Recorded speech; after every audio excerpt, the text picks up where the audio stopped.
NSSF Uganda is the local pension fund for the private sector in Uganda. It has been there for around 40 years. Right now it's about $6.5 billion fund. The pension fund is a provident fund, which means that when members become eligible, for example, at the age of 55, they get to take away all their money.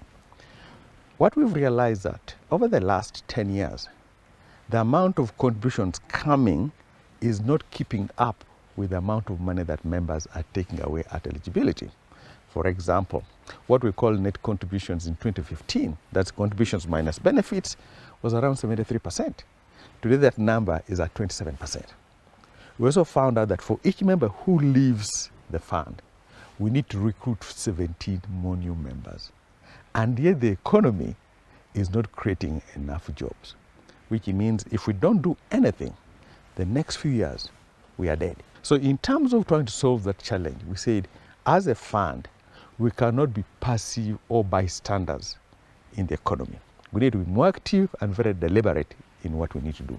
So we came up with this thing that we need to create our own future member. We need to be involved in such a way that we can bring value to a would-be member and they would want to save with us. So we have these two pillars. We call it create a willingness to save, then create the capacity to save. Willingness to save is mainly education. Capacity to save is you've intervened in their lives. Now they're making a little more money and they will save a bit of that money with the fund.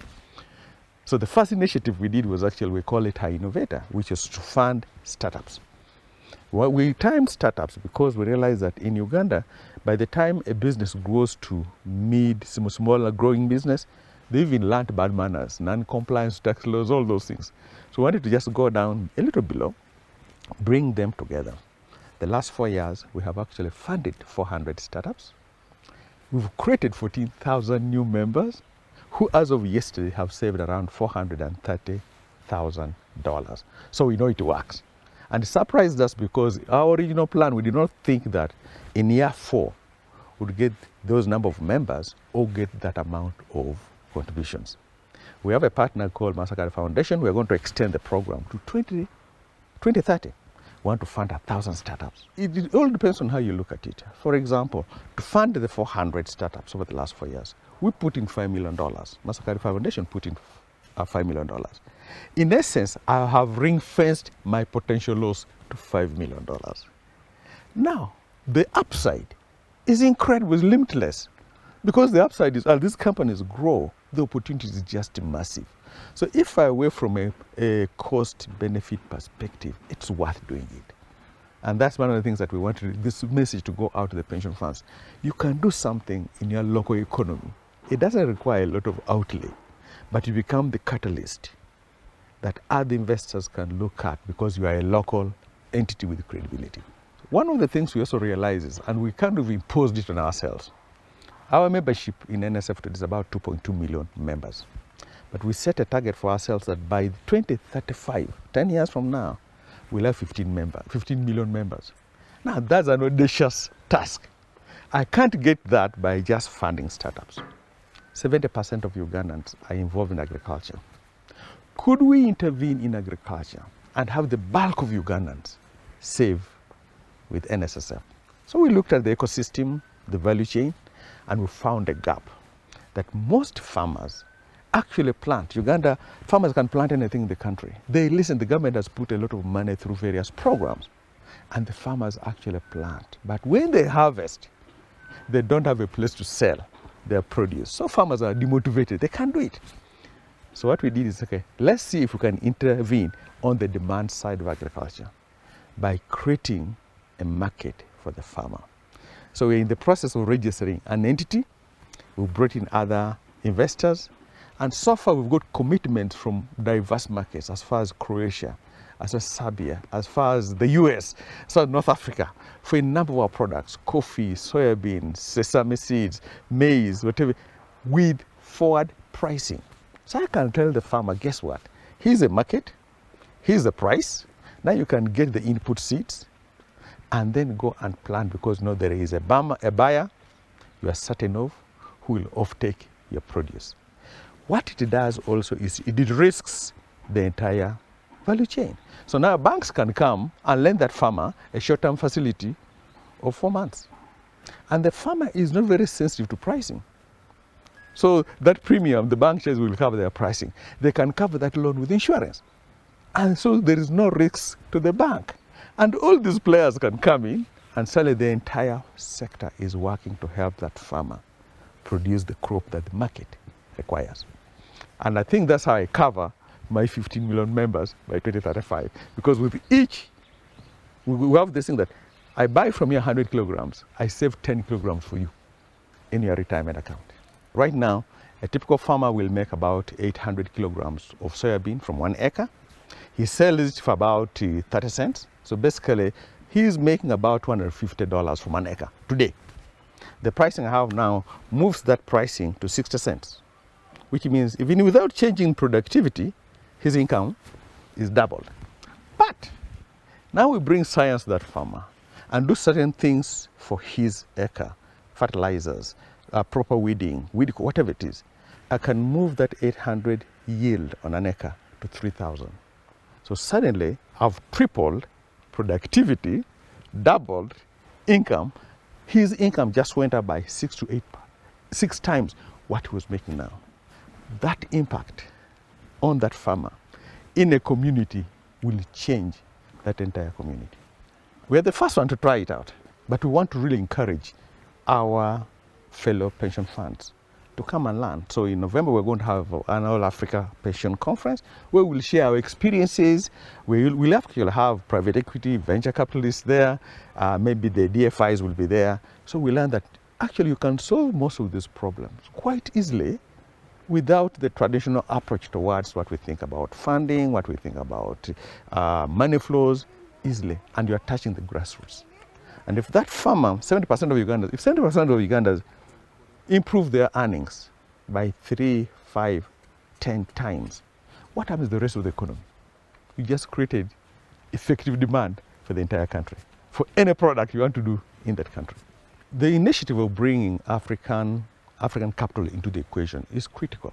One, what we found out that most of the investors coming from outside the country, they don't know the landscape.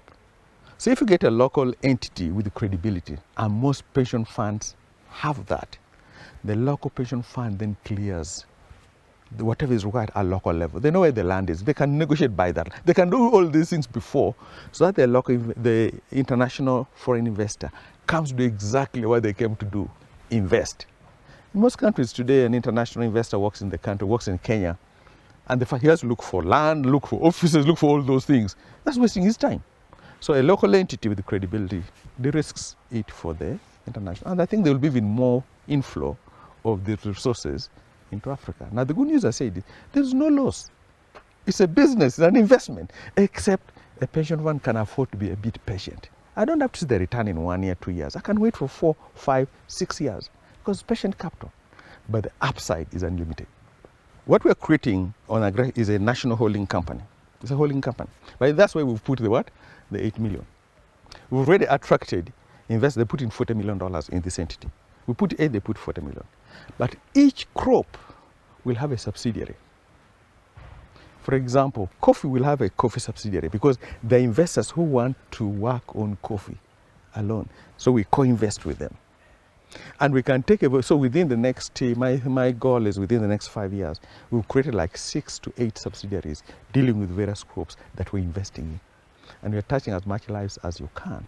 Now, the advantage you do is there's a point at which we'll begin the primary processing on the ground.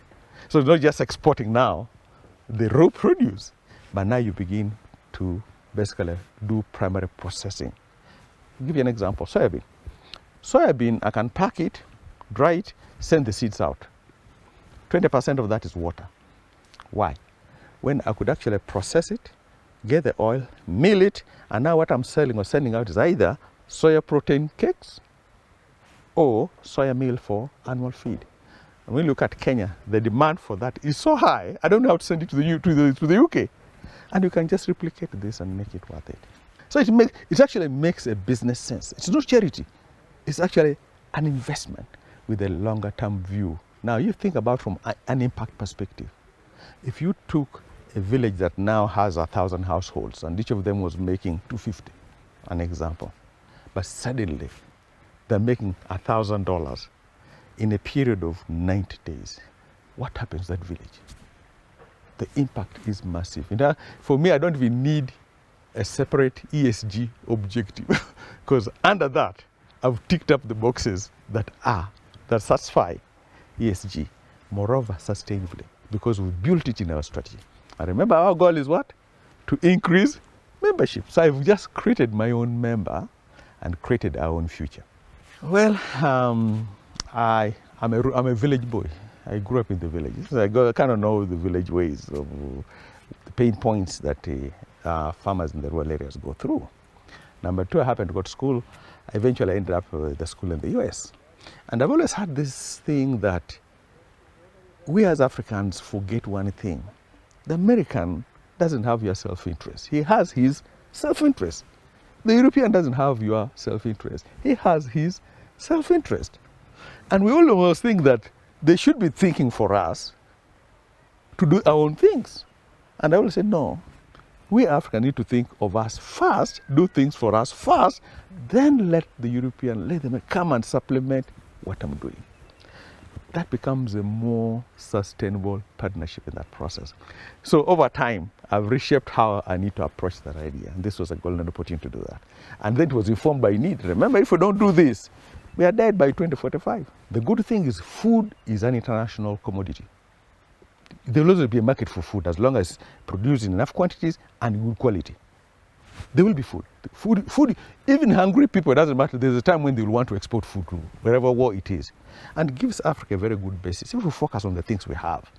So that now we build an industrial base, not based on trying to manufacture something that's foreign to us. Let's build an industrial base based on what we own, that asset we have, that land. We can produce food, process it in whatever we need, and export it. Now, one of the most interesting things is Arnold, who is one of the CFF members, was actually one of the people who supported us through Mastercard Foundation. So we've been in touch, and they see a lot of what we are trying to do. How do we de-risk it so that we can bring in capital in the country?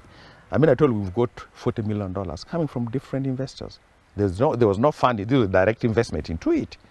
But what can we do when now you begin to go down and say, you know what, this man here wants to put up a plant that processes. We'll co-invest. We now have the risk, so another fund can come, venture capital can come and invest with us. And makes a whole lot of difference. So here is just to discuss, find, meet, collaborate, network, build the seeds for tomorrow, for the direction we want to go to.